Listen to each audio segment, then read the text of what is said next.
আজ আমি অনেক খুশি। আজ যেন নতুন রূপে সেজেছি আমি। কি যে সুন্দর লাগছে আমায় দেখতে, ভাবতেই আমার অবাক লাগছে। একদম যেন সবার চোখে পড়ার মতন।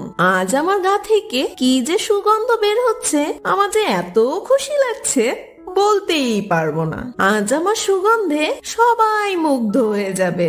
আর এইসব কথা ভেবে ভেবে পাকা আম নিজে নিজে খুব খুশি হচ্ছিল। আর কিছুক্ষণ পর কাঁচা আমের দিকে তাকিয়ে বলতে থাকে, কি রে, তুই এই গাছে থেকে কি করবি? আজ যে আমায় কত সুন্দর লাগছে, তোর দিকে কে তাকাবে? সবাই তো আমার দিকেই তাকিয়ে থাকবে। আমায় নিয়ে সবাই প্রশংসা করবে। দেখ, আজ আমাকে দেখতে কি যে সুন্দর লাগছে। আর তুই তো সেই আগের রূপেই রয়ে গেছিস। তোর গায়ের রং আর গাছের পাতার রং একই, আর সেই কারণে তোকে তো কেউ দেখতেই পাবে না। তুমি কেন আমাকে এভাবে বলছো? তুমি আর আমি একই জিনিস। তোমার নাম যা, আমার নামও তাই। তুমি একটু আগে পেকেছো বলে এত গর্ব কেন করছো? তুমি খুব অহংকার করছো তোমার রূপ নিয়ে। আর তুমি এত গৌরব করো না। কিছুদিন পর আমিও পেকে যাব, তখন তোমার মতনই আমি দেখতে হব। শোনো, নিজের রূপ নিয়ে এত অহংকার ভালো না। আমরা তো এক গাছেরই ফল। আরে থামো থামো, তুমি চুপ থাকো। তোমার ভাষণ আমার শোনা লাগবে না। আর তুমি আমাকে উপদেশ দিতে এসো না। আমি তোমার কেউ না। একবার তোমার দিকে তাকিয়ে দেখো আর আমার দিকে তাকিয়ে দেখো, তারপর বড় বড় বুলি দিও। আমি এত সুন্দর হয়েছি বলে তোমার খুব হিংসে হচ্ছে, তাই না? আমার এত সুন্দর রূপ দেখে তোমার মনে হয় সহ্য হচ্ছে না, তাই তুমি আমাকে এত কথা বলছো। তুমি এভাবে কেন বলছো? আমি এরকম কিছু ভাবিনি। আমি নিজেকে নিয়ে কখনোই অহংকার করি না, কেননা আমি যেমন আছি তেমনিই ভালো। এভাবেই প্রতিদিন দুই আমের মধ্যে ঝগড়া চলতে থাকত। একদিন এক টুনি পাখি এসে সেই পাকা আমের ডালের উপর বসলো। এই দুষ্ট পাখি, কেন তুমি আমার ডালের উপর বসলে? তোমার ওজনে যদি আমার ডালটা ভেঙে যায় তখন কি হবে? হ্যাঁ, আর তোমার শরীরের ময়লা যদি আমার উপরে পড়ে তাহলে তো আমার সৌন্দর্য নষ্ট হয়ে যাবে। হুস হুস, এখান থেকে চলে যাও, আমার ডাল থেকে সরে যাও। পাকা আম, তুমি এমন ভাবে বলছো কেন? টুনি পাখিটা নিশ্চয়ই অনেক ক্লান্ত, তাই তো তোমার ডালের উপর বসে একটু বিশ্রাম নিচ্ছে। টুনটুনি পাখি বন্ধু, তুমি আমার ডালে এসো। আমার ডালে বসে তুমি একটু বিশ্রাম নাও। আমি তোমাকে কিছুই বলবো না। এরপর টুনি পাখিটা সেই পাকা আমের ডাল থেকে কাঁচা আমের ডালের উপর বসে। আর সেই টুনি পাখিটা খুব খুশি হয়ে যায় আর কাঁচা আমের সাথে বেশ গল্প করতে থাকে। আর তাদের গল্প করতে করতে বেশ কিছুক্ষণ কেটে যায়। এই টুনি পাখি, বলো তো কে বেশি সুন্দর, কাঁচা আম না আমি? আমাকে দেখতে বেশ সুন্দর লাগছে, তাই না বলো? আর এই গাছে আমার মূল্যটা সবচেয়ে বেশি, তাই না? আমার কাছে তোমরা দুজনেই সুন্দর। আর তাছাড়া তোমরা তো একই গাছের ফল। তোমার গায়ের রং আগে বদলে গেছে আর কাঁচা আমের কিছুদিন পর বদলে যাবে। এই তো পার্থক্য। আর এত কথা বাদ দাও। তোমাদের দুজনেরই মূল্য আমার কাছে সমান। আর সেই টুনি পাখির কথাগুলো পাকা আমের একদমই সহ্য হয় না। আর সে টুনি পাখির কথা শুনে ভীষণ রেগে যায়। আমি সব বুঝে গেছি।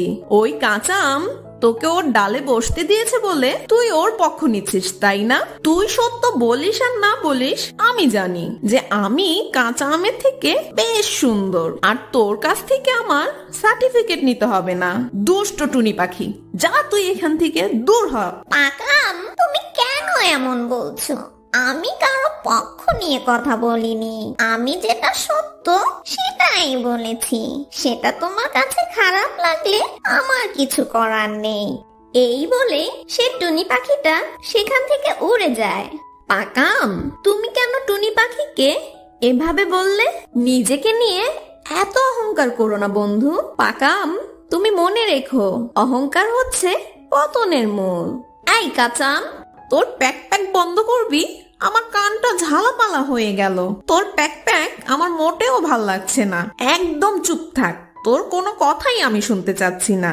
এই বলে পাকা আম কাঁচা আমকে আবারও কথা শোনাতে থাকে।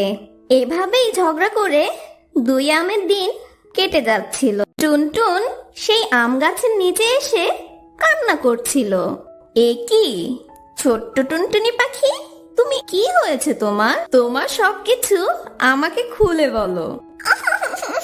আমি কারোর সাথে কথাও বলবো না, আর আমি দাদুমার কাছে ফিরেও যাব না। সে তো আমি বেশ বুঝলাম, কিন্তু তোমার হয়েছেটা কি আমাকে বলবে? তোমার ঠাকুমা তোমার সাথে কি করেছে আমাকে বলো। ঠাকুমা আমায় বকেছে, অনেক বকেছে। আমি বাড়ির কাউকে না বলে সবগুলো ফল খেয়ে ফেলেছিলাম, আর তাই দাদিমা আমাকে খুব বকেছে। ও, এই জন্য তোমার মন খারাপ? তোমার দাদিমা তোমার ভালোর জন্য বকেছে। কাউকে না বলে কোনো জিনিস নেওয়াকে চুরি বলে, আর চুরি করা মহাপাপ। তোমার দাদিমা এখন যদি তোমায় নিষেধ না করতো, তুমি বড় হয়ে আরো বিপদে পড়তে। আর তুমি যে একসাথে এতগুলো ফল খেয়েছো, তাতে তো তুমি অসুস্থ হয়ে যেতে পারতে। আর বাচ্চা টুনটুনি পাখির একসাথে এতগুলো খাবার খাওয়া ঠিক না। আর তুমি মন খারাপ না করে তুমি এখনই তোমার বাড়ি ফিরে যাও, না হলে তোমার দাদিমা খুব চিন্তা করবে তোমার জন্য। এই টুনি ছোট্ট পাখি, না না, তুমি ওই কাঁচা আমের কথা শোনো না। তুমি যা করেছো একদম ঠিক করেছো। তোমার দাদিমা তোমাকে একটুও ভালোবাসে না। যদি তোমাকে ভালোবাসতো তাহলে কি এত কথা শোনাতে পারতো? ওই কাঁচা আম তো দেখতে খারাপ, কুৎসিত, তাই তোমাকে নোংরা নোংরা বুদ্ধি দিচ্ছে। এই পাকাম, তুমি ওকে এভাবে বলছো কেন? টুনটুন, তুমি আমার কথা শোনো। তোমার দাদিমা তোমাকে অনেক ভালোবাসে। তোমাকে বকা দেওয়ার ফলে সেও কষ্ট পাচ্ছে। তুমি বাড়িতে যাও, যে দেখো তোমার দাদিমা অনেক কষ্টে আছে। কাঁচা আমের কথা শুনে সেই টুনটুনি পাখি তার বাড়ি ফিরে যায়। আর বেশ কিছুক্ষণ পর টুনটুনি দাদিমা বলতে লাগলো, আমি যে কেন টুনটুনকে এভাবে বকা দিতে গেলাম।